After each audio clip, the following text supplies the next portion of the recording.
Hola, hola a todos. Mi nombre es Yael Schlesinger y soy coach ontológico. La ontología es la parte de la filosofía que se encarga de la observación del ser. Pero bueno, no es así nada más de sencillo, ay, si es que yo ya observé el ser. Es más bien como la autoindagación para llegar al autoconocimiento y a partir de ese autoconocimiento probablemente entender que como me conozco, es así como veo y conozco a los demás. Este programa se llama Presente y me encanta ese nombre, ya se los he platicado y es porque es un constante recordatorio de que la única realidad es el presente. Ese presente que dura un micro instante y que nos lleva a estar en presencia. Cuando queremos verdaderamente vivir en el presente, el camino es estar en presencia. El presente dura nada. Estar en presencia es todo el tiempo, es infinito.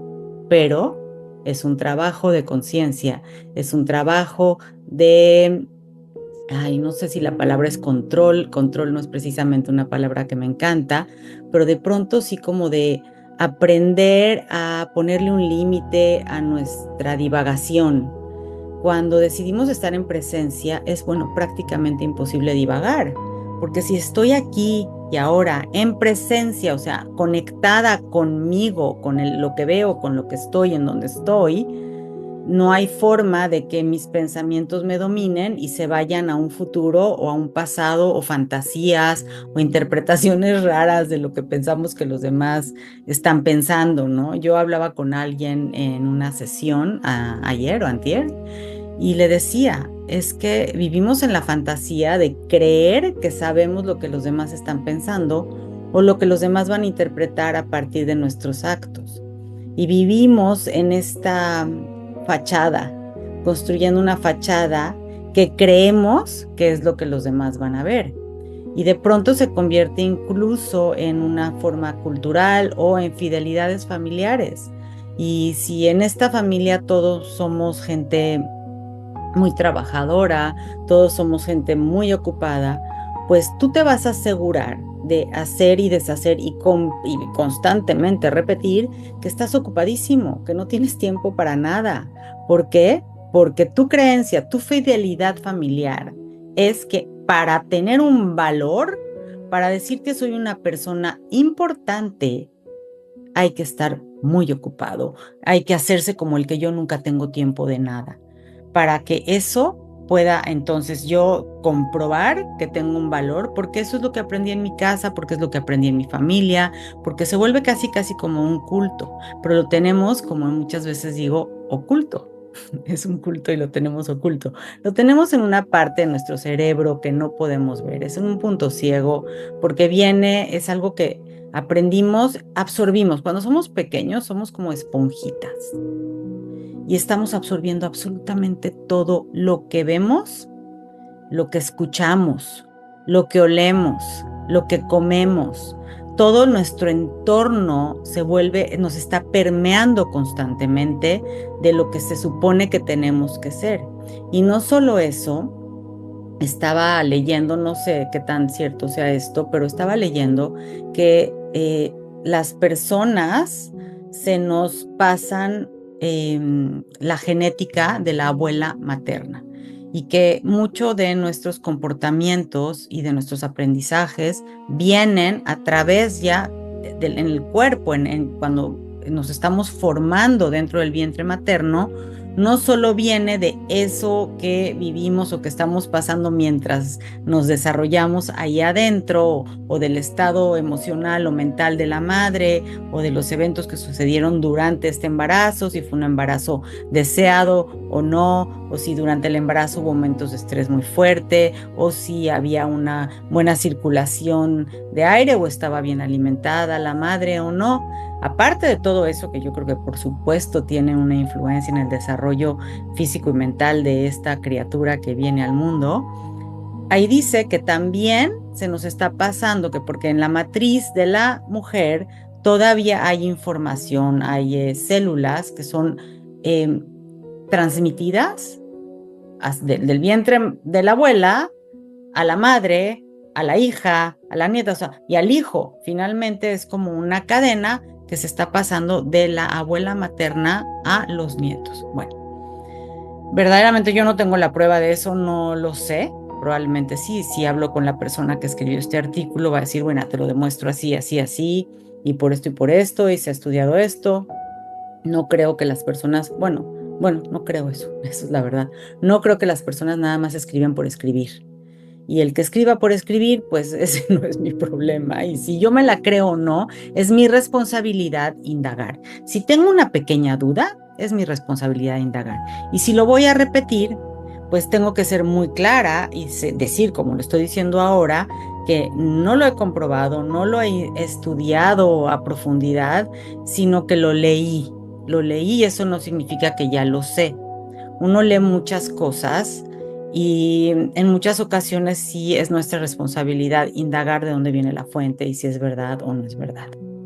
El caso es que esta persona con la que yo hablaba me decía que se estaba dando cuenta, ¿no? Que fue a sentarse a comer con su familia y se estaba dando cuenta de cómo todos y todas, sus hermanas y él y su mamá, estaban repitiendo como que las mismas frases. Ay, es que estoy ocupadísimo, es que no me da tiempo de esto, no me da tiempo de nada, y todo el mundo corre, corre para acá y corre, corre para allá. Y es porque pues queremos demostrarle al mundo que somos esta gente importante.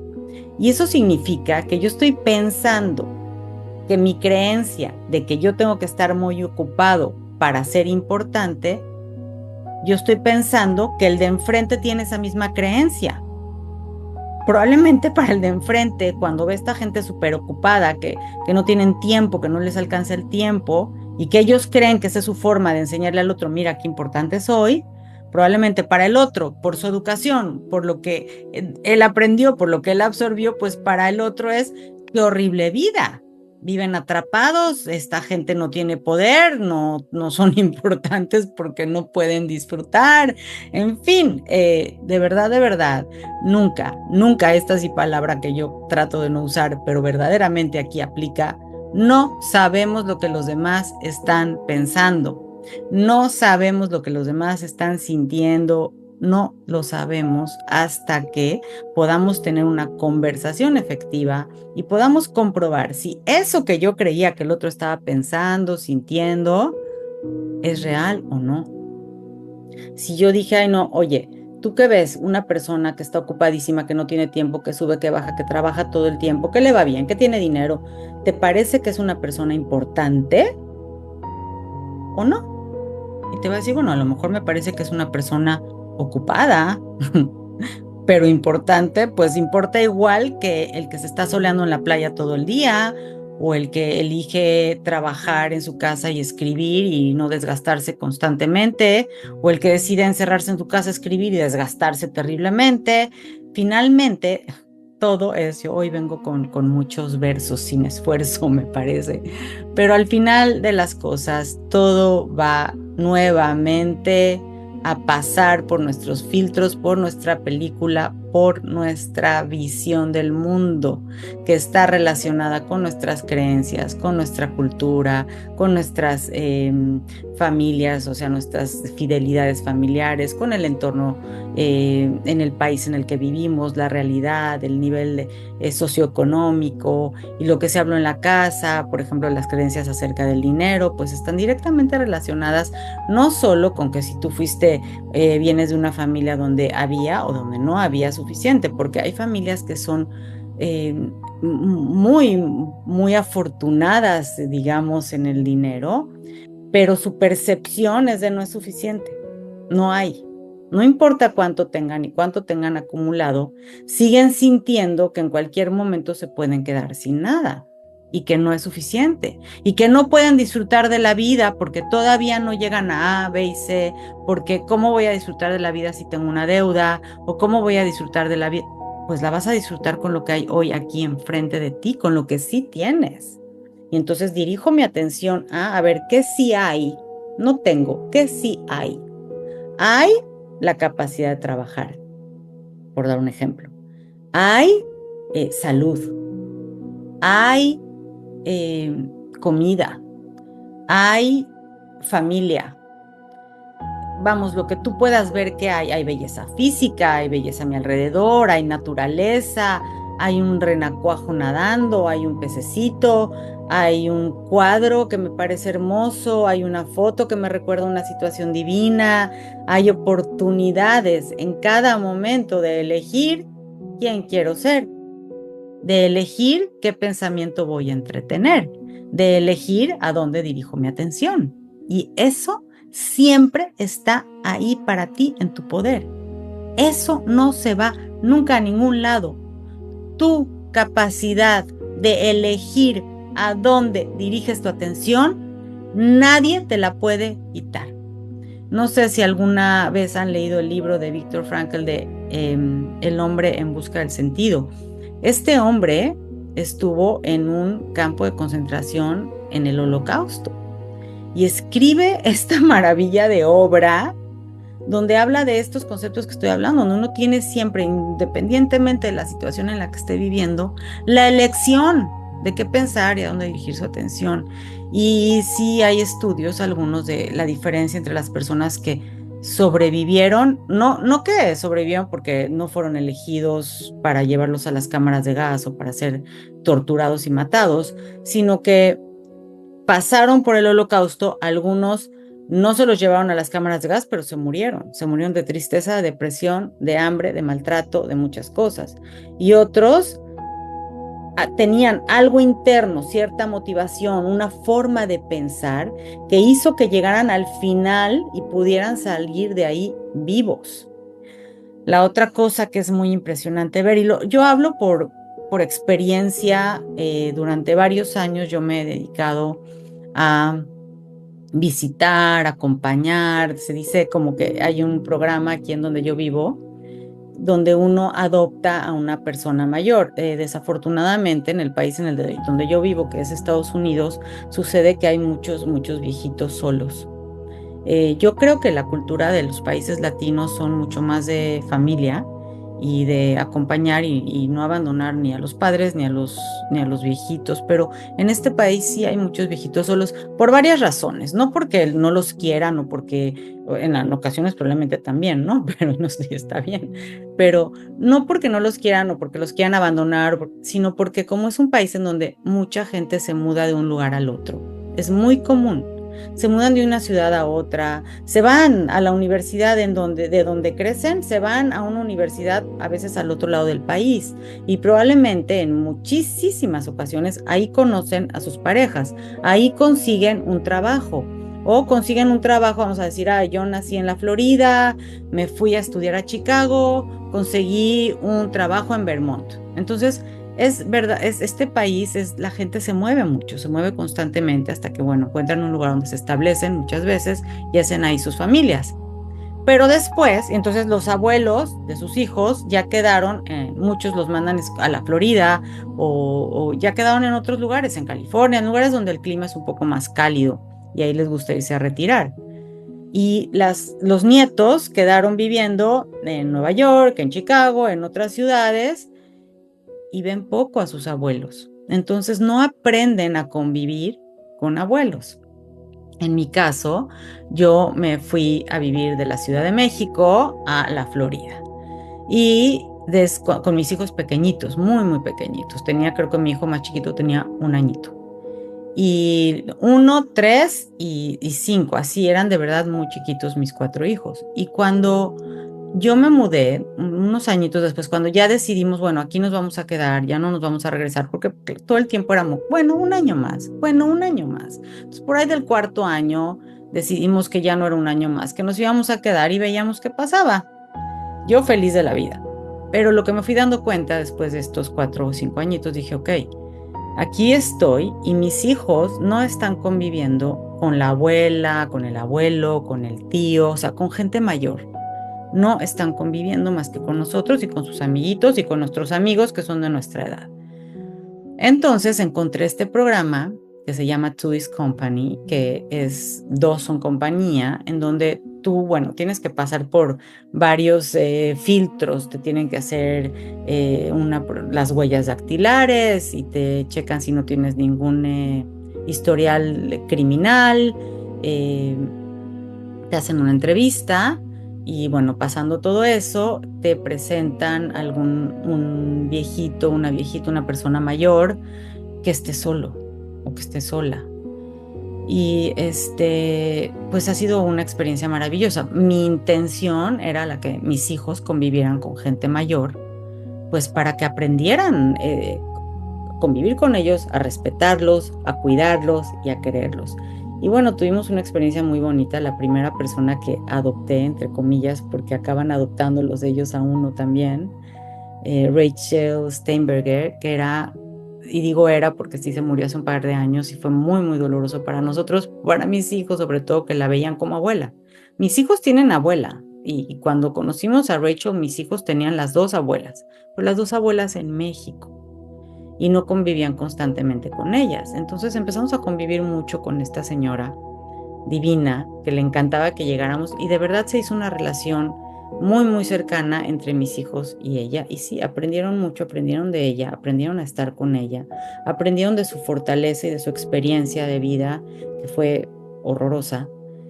Y que bueno, eso es lo que ella sobrevivió y nos dejó un legado de amor y un legado pues eso, de mucho amor y de de cómo recibir y cómo dar. Em, y, y después de que ella falleció, pues yo he seguido en esto, en acompañar, en visitar después de ella, o más o menos al mismo tiempo.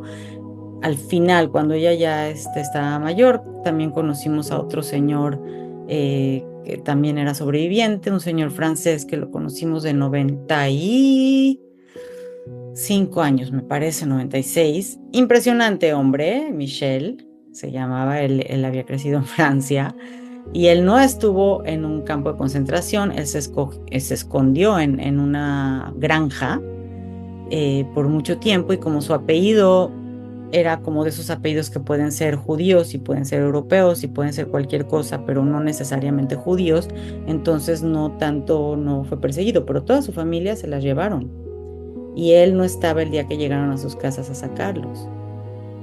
Y él vivía con una culpa espantosa, o sea, a pesar de que no fue a los campos, podría vivir en agradecimiento, pero vivía en una culpa horrible, porque tenía una memoria en donde sí alcanzó a ver desde lejos cómo se llevaban a su mamá.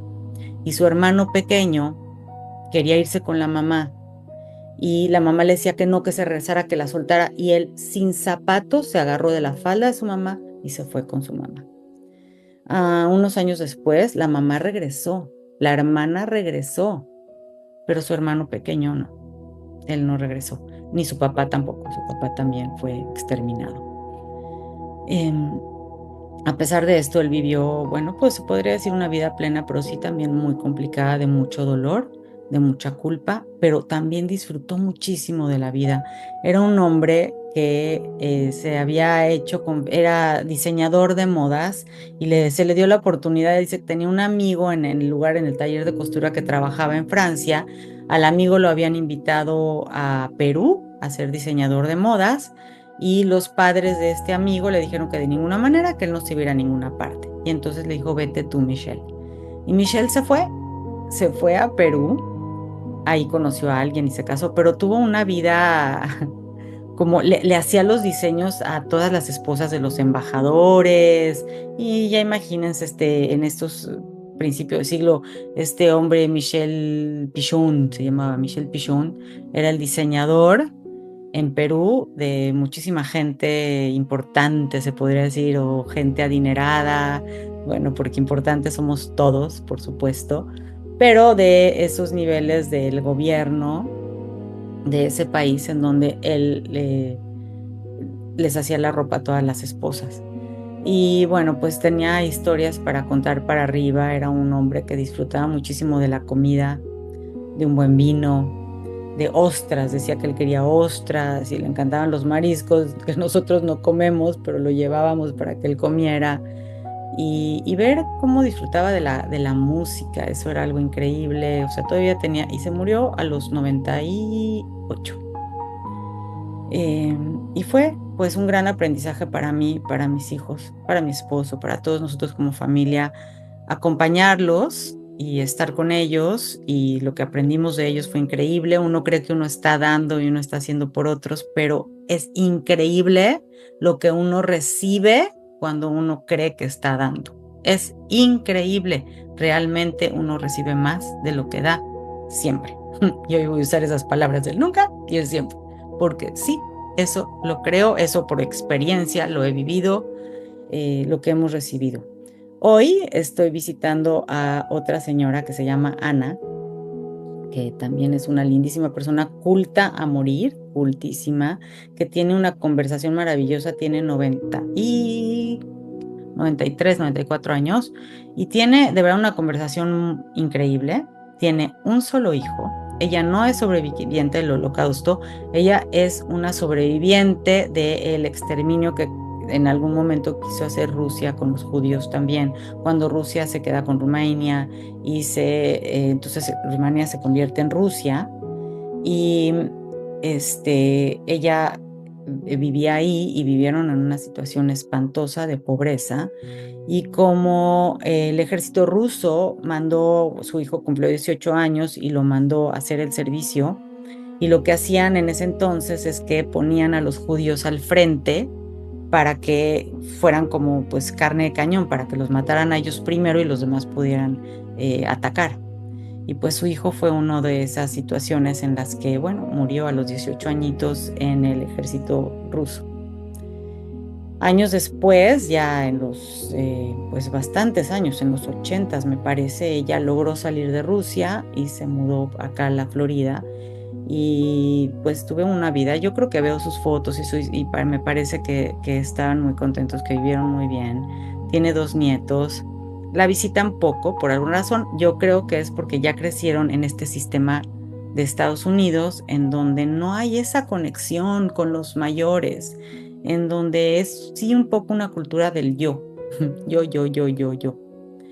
Y bueno, en la pandemia esta cultura del yo y para mí, se hizo como más grande todavía, en donde encuéntrate a ti, aprende a estar contigo mismo, y también en donde al haber estado aisladas las personas por tanto tiempo, se volvió un poco, las personas que probablemente tenían un poco de tendencia a cerrarse, pues se cerraron más. Las personas que tenían alguna tendencia a hacerse un poco ermitaños, pues se volvieron más ermitaños. Y yo noté eso un poco, y voy a hablar de mí, de mi experiencia propia.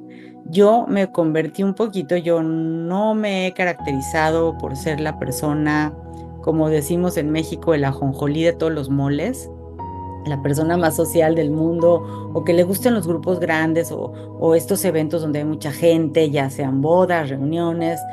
Siempre fui una persona que, bueno, pues si había que ir, pero me ha costado mucho trabajo, no me gustaba, y de pronto pues dejé de hacerlo. Yo ya no iba a nada, y esto es lo que va sucediendo cuando no indagamos y no vamos hacia adentro a ver qué me pasa. ¿Qué me pasa? ¿Por qué no voy? Yo entiendo, yo sí igual sigo siendo una persona de petit comité, o sea, me gusta el 1 a 1, el grupo pequeño, me sigue gustando eso. Pero ahora me invitan a como le decimos los judíos, un bar mitzvah, que es digamos como una primera comunión, a un cumpleaños, a una fiesta, a una boda, a lo que sea, y yo voy. Yo voy a ir.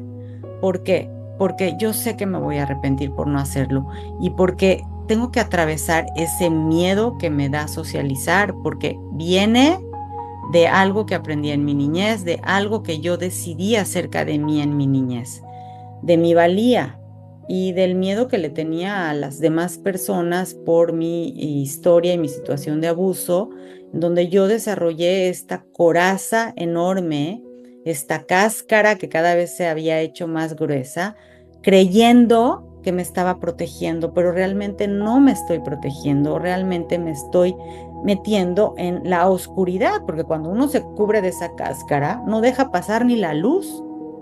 ¿Cómo voy a ver esta divinidad que me rodea y que verdaderamente me protege, que es esa luz constante divina que está dentro de mí y fuera de mí?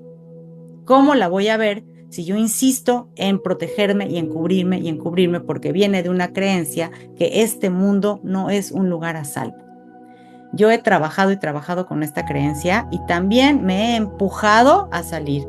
No puede ser nada más que todo sea, ay no, pero tiene que ser como muy suavecito y poquito a poquito. Sí, a veces sí, hay que tener, digamos, misericordia con uno mismo y permitirse el pasito a pasito. Y después a veces es importante darse ese empujón de atrévete, ve y hazlo. Sal de tu comodidad, muévete un poco y vas a ver que todo está bien, que no pasa nada y que si pasa algo no tiene nada que ver contigo, es de los demás. Y que si pasa algo que sí tiene que ver contigo, gracias, voy a aprender. Gracias, me lo llevo conmigo al tintero, lo deshago, lo investigo, lo desmenuzo, como dice una de mis maestras, y lo trasciendo. Oportunidades, oportunidades constantes. Hoy les quiero compartir algo que leí de un rabino que se llama Rabbi Katz, que me encanta porque yo de pequeña y por mucho tiempo tenía esta visión y este juicio acerca de la gente que era religiosa y los rabinos como gente muy rígida o gente juzgona o gente que, ay, todo lo tienes que hacer así, así, así, porque si no, pecado, no pecado, si se puede, no se puede, como de mucha regla, mucha regla, mucha regla. Y yo creo que a mí me costaba mucho trabajo porque yo creo que yo ya me imponía a mí misma tantas reglas, tantos límites, tanta exigencia, tanto esto está bien, esto está mal, que lo que yo podía ver allá afuera era lo mismo, exigencia y lo que está bien y lo que está mal y nada es suficiente, porque esa era yo conmigo misma, nada es suficiente, yo no podía verme al espejo y ver un ser suficiente, maravilloso, creación divina, bonita, fea, alta, chaparra, como sea, pero creación divina. Entonces, yo no podía verlo fuera de mí. Y hoy leí una cosa de un quote, una escritura. Él antes de hacerse religioso, porque era secular completamente, y estaba muy metido como en el sufismo y en budismo, que, bueno, que son prácticas de mucha sabiduría, muy profundas, muy bonitas también. Y a través de esas prácticas que aprendió mucho y no lo está echando en saco roto y no está diciendo, ah, no, esto es mejor que el otro, pero yo creo que se identificó más porque finalmente él es judío. Pero dijo, me voy a ir a Egipto a estudiar la cultura, porque también ahí hay mucho, ¿no? Y su papá le dijo, ¿por qué no? Si ya vas a estar de ese lado, en lugar de Egipto, ¿por qué no te vas a Israel? Y pues vives ahí un poco, pues finalmente es tu gente, es nuestra tierra. Y entonces él dice, bueno, ok. Y oh sorpresa cuando llega a Israel y se encuentra con esa fuente de sabiduría, la Kabbalah, el judaísmo y todo lo que trae detrás. Y su acercamiento es muy, muy espiritual, muy. Claro que se volvió súper religioso y hace muchas cosas, pero desde un lugar de entendimiento profundo, no de si no lo haces es pecado, o bueno o malo, o castigo o no castigo, sino de verdad desde un lugar de conexión espiritual profunda. Y leí hoy algo que escribió que decía que para ser capaces de amar, para ser capaces también de ser amados, tenemos que aprender a aceptarnos, aceptar, a quererte a ti. Digo, suena tal vez un poco como un cliché, ¿no? Un poco de ámate a ti mismo. Pero en verdad, o sea, hacer ese trabajo de soltar todos esos juicios. ¿Y cómo se hace eso? Y esto es lo que él dice, para verdaderamente poder amar y ser amado, tienes que confiar. Y hasta ahí, ¿no? Después no está ampliando en eso que yo leí y me quedé reflexionando sobre eso y claro que sí. O sea, primero creo que tenemos que confiar y primero y de la mano y no es primero ni segundo, ¿no? Va junto con revuelto, es confiar en esta creación divina, confiar en esta luz que está protegiéndonos todo el tiempo, confiar en que nosotros somos creación divina y confiar finalmente y también en nosotros. Cuando uno tiene esa confianza en uno mismo, que es a veces un trabajo de vida, cuando uno tiene esa confianza en la perfección de todo lo que sucede, cuando uno tiene la confianza en el creador o en el universo o en esta energía infinita, esta fuente de amor que está ahí todo el tiempo, que estamos conectados a ella y que de ahí venimos, para allá vamos y eso somos, esa confianza te abre tu corazón, te abre el recipiente que tenemos dentro de nosotros para recibir ese amor que queremos, para dárnoslos a nosotros mismos y para dárselo a otras personas, para entrar en una relación de amor profundo con quien nosotros queramos hacerlo.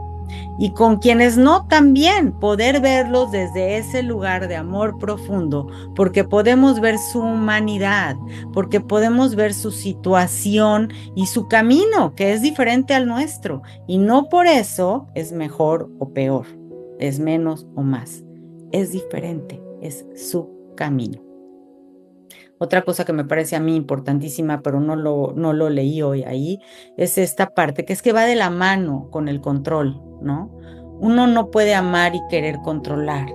El amor no tiene límite, es una expansión absoluta. No puedo controlar a los demás, no puedo controlar lo que a una persona le toca vivir. Y en muchas ocasiones, sobre todo como papás, nos encontramos en una disyuntiva, ¿no? En donde no queremos que nuestros hijos sufran. Estamos tratando constantemente de evitarles cualquier situación que nosotros percibimos como peligrosa, mala o negativa. Los queremos proteger de lo que tienen que aprender finalmente. Pero nuestra creencia es que los estamos protegiendo del sufrimiento o de un peligro. Y si el llamado de su alma, si su camino es aprender cierta cosa, no la van a aprender de nuestra experiencia. Las personas solo podemos aprender a través de nuestras propias experiencias. Y por eso cuando leas algo o escuches algo que te haga sentido, ve y experiméntalo. Vívelo, siéntelo, analízalo. Entonces, cuando él dice eso, cuando yo hoy leo esto acerca de el control o de cómo salvar a otros o esto que estoy hablando, pues me lo llevo y lo aplico en mí y me doy cuenta que sí, en muchísimas ocasiones, sobre todo cuando ya mis hijos empiezan a tener pues su libre albedrío y sus cosas que ellos quieren hacer, y uno está viéndonos a los 15, 16, 17 años, estás viendo que se están yendo directamente al precipicio y dices, bueno, pero siguen siendo mi responsabilidad. Yo no estoy diciendo que los aventemos y adiós, ahí te ves, aunque si quieres también está bien, eso es muy personal, pero que respetemos su proceso. Y no es cosa fácil, por lo menos no lo fue para mí. ¿Por qué? Porque en mi trabajo, lo que yo me he centrado en mi trabajo, en mi vida, es en confiar. Confiar en mí, confiar en mi intuición y confiar que todo es perfecto en el momento perfecto, que todo está pasando como tiene que pasar. Yo estoy aquí junto a ti, yo te acompaño. Si requieres algo de mí, si quieres que te cache, te cacho. Pero si no, si lo que requieres de mí es que me haga a un lado porque tú tienes que vivir, tu alma tiene que atravesar cierta experiencia para crecer, me tengo que hacer con el dolor de mi corazón a un lado. Porque eso es el verdadero amor, eso es lo que realmente va a hacer que los demás crezcan. Y confundimos el amar a los demás con evitarles cualquier situación dolorosa. Y lo que estamos haciendo es truncar su crecimiento. Y entonces, si no lo aprendieron a los 15, 16, 17 años, 18, porque tú como mamá, como papá estuviste ahí para evitarles el dolor, entre comillas, entonces la vida, su alma se los va a presentar de diferente forma y probablemente más severo a los 19, a los 20, a los 21, a los 22. Y si ahí seguimos de metiches, pues a los 24, 25 y luego casados y luego con sus hijos y luego pero lo que tenemos que atravesar, lo que tenemos que aprender en nuestro contrato antes de venir, va a ser, se te va a presentar constantemente para que crezcamos, para que veamos esa belleza y esa luz y ese amor infinito que hay para nosotros, dentro y fuera. Me encanta, bueno, pues me encanta este pensamiento que yo he llegado a él por mi propia experiencia, porque no importa la edad que tengan nuestros hijos, esa es mi experiencia, esa es mi cultura, eso es mi aprendizaje, eso es de donde vengo, lo que me enseñaron, lo que yo puedo ver a través de mi película y mis lentes, es que no importa un poco la edad que tengan mis hijos, yo de igual forma quiero verlos bien, quiero verlos contentos, pero sí ha cambiado mi approach, ¿no? Mi acercamiento, mi forma de abordar las situaciones. ¿Y cómo es que ha cambiado esta forma de decir, sabes que te suelto, confío, suelto y te respeto? Porque esos meses o ese tiempo o en esa experiencia en donde estaba yo volviéndome loco, loca, para que tú veas lo que yo veo, para que veas que te estás yendo al precipicio y no lo hagas y por favor, y me pasé noches sin dormir o no dormir y todo lo que sea, no sirvió de nada más que de que uno se vuelva más estresado y más arrugado, pero la persona va a tener que atravesar lo que tenga que atravesar. Y una vez que lo atraviesa, y ten confianza que lo atraviesan y salen del otro lado, una vez que salen del otro lado, se dan cuenta que eso que vivieron fue perfecto, que lo tenían que vivir para trascender cualquier creencia limitante que tenían, cualquier miedo que tenían, cualquier declaración que hicieron de pequeños o de adultos, tenían que vivir eso para tomar conciencia y aprender la verdad, la única verdad que existe en este plano y en todos, que es el amor. El amor es la única verdad que hay detrás de absolutamente todo lo que sucede en nuestras vidas. Así que tú puedes tomar la decisión consciente de ver amor en absolutamente todo lo que te sucede. Y bueno, yo voy a dejarlos hasta aquí. Agradezco muchísimo su atención, mucho a los que me escuchan, porque mi perro adorado lo dejaron salir y está ladrando en la puerta y no me va a dejar concentrarme. Pero muchísimas gracias por estar. Si quieren seguirme y escuchar más ladridos de mi perro en mi Instagram, en el YouTube, en Facebook y bueno, TikTok no sé porque ya lo van a quitar en Estados Unidos en el 19 de este mes, pero síganme, búsquenme, escúchenme, véanme y muchísimas gracias por ser, por estar y por este espacio en donde yo aprendo igual o más que ustedes. Gracias y hasta la próxima.